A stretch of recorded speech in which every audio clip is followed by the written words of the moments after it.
Neighbors who once shared meals became enemies. Stress triggers our fight or flight response, leaving us on edge. By not letting their chaos become your chaos, you create a space of calm. You protect your inner harmony. What if the greatest battle you ever fight is within yourself, and the ultimate victory is peace? Today, I'm diving into something deeply personal and very close to my heart. From war zones to safe zones, creating harmony in your mind and environment. I grew up in Lebanon, a country that is as beautiful in its landscape as it is in its people. It was a place filled with laughter, warmth, and community. But then war erupted. The country that had once been a haven of joy transformed into one filled with fear, suspicion, and constant danger. Neighbors who once shared meals became enemies, and joy was replaced by the chilling sounds of gunfire and bombings. I remember as a child, my teeth would chatter uncontrollably at the slightest noise. Imagine being a child and hearing bombs in the distance, or not so distant, feeling that constant tension in your chest, unsure if tomorrow would even come. War strips away innocence.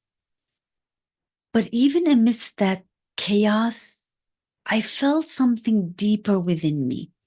It was a calm, a sense of peace, a harmony that couldn't be shattered by the external turmoil.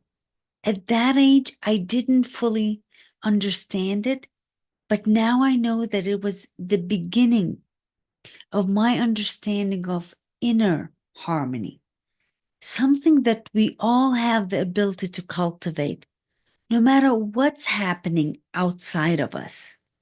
Here's the thing. While many of you may not live in literal war zones, most of us face internal battles every day. Think about the last time you had a heated argument with a family member, received criticism at work or at home, or felt overwhelmed by everything on your plate. Those moments can feel like internal war zones, your mind racing, your emotions bubbling over, and a sense of chaos overwhelming your calm. It's during these moments that the real battle happens. Now, I am not equating the daily stresses of life with the horrors of war. But whether it's external or internal, conflicts affect us in profound ways. And often the chaos we experience inside mirrors the chaos we see outside. The stress of these inner wars doesn't just affect your emotions, it takes a toll on your physical health too. Stress triggers our fight or flight response, leaving us on edge. Prolonged stress can lead to anxiety, burnout, or even depression. But here's the key. While we can't always control what's happening around us, we can absolutely control how we respond to it. Take this example.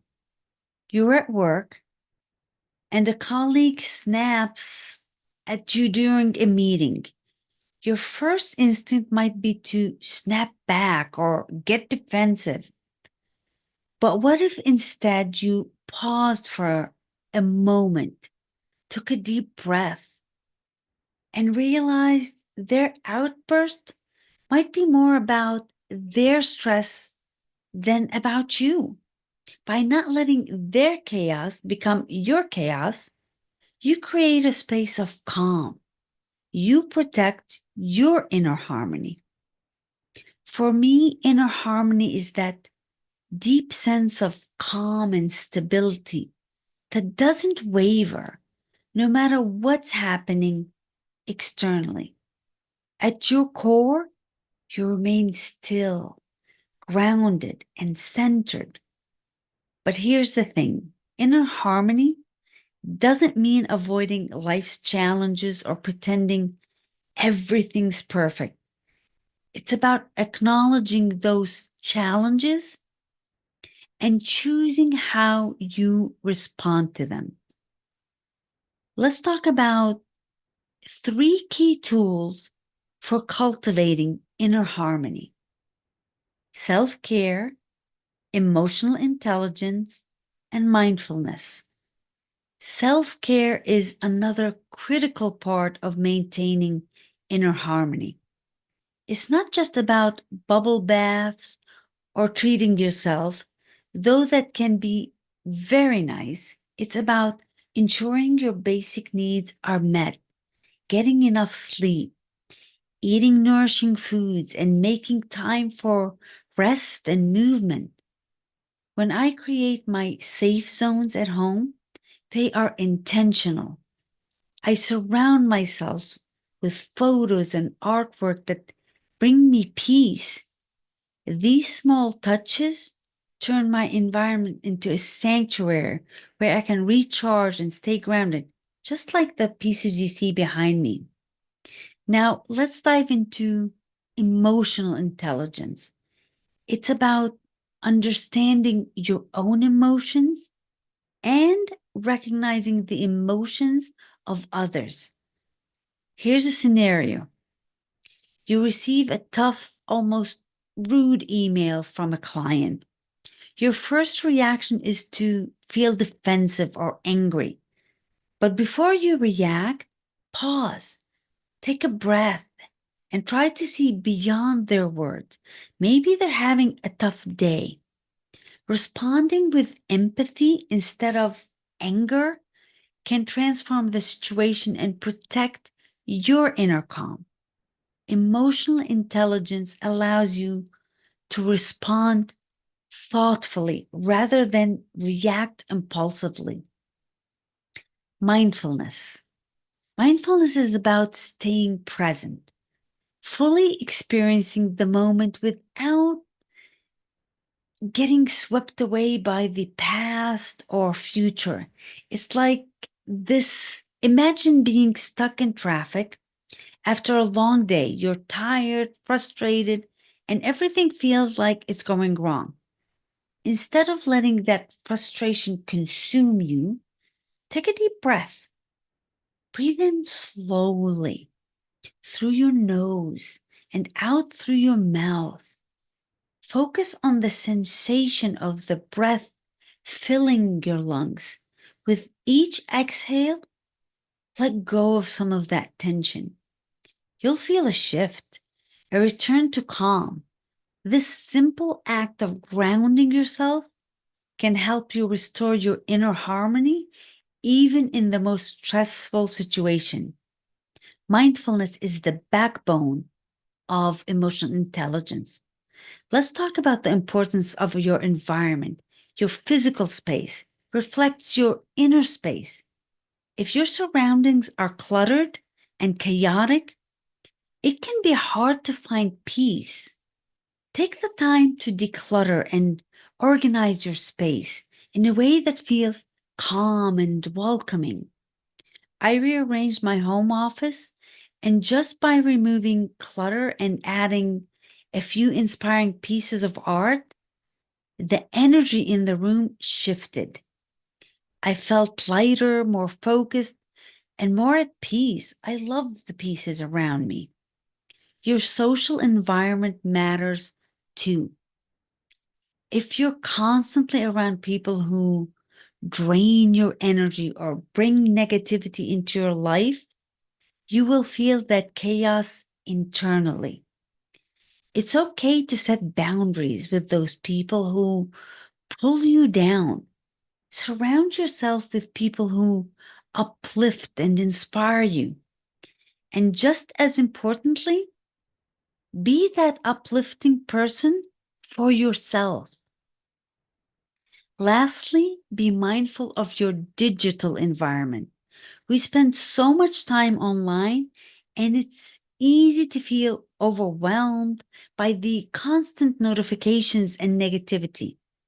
Curate your digital space by following accounts that inspire and uplift you, and take regular breaks from screen time.